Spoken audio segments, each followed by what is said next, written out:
আমরা কি করতে পারি, আমরা নিশ্চিত করতে পারি। এবং শেকড় পর্যায়ে যারা কাজ করছে, অনেক নাটকের দল আছে আপনার আপনার জেলা পর্যায়ে এবং একটা গ্রাম পর্যায়ে যে আমাদের নাট্য দলগুলো আছে, তাদেরকে আমরা কি করে শক্তিশালী করতে পারি, আমরা কি করে ওয়াজ মাহফিলের বিরুদ্ধে নাটকটাকে আরো জোরদার করতে পারি, এই কাজগুলো করতে হবে।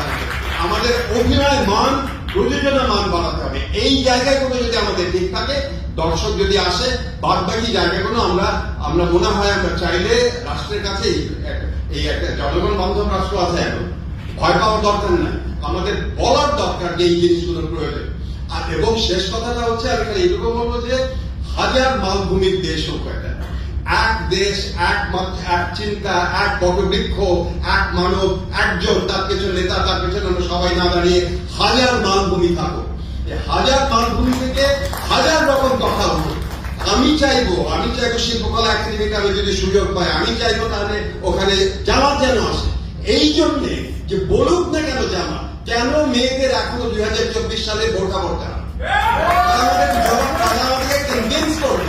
কেন 2024 সালে শরীয়তি রাষ্ট্র ব্যবস্থা দরকার। কারণ কোরআনেই বলা আছে যে তুমি তোমার কোন নারীর দিকে চোখ করে দৃষ্টি নাও।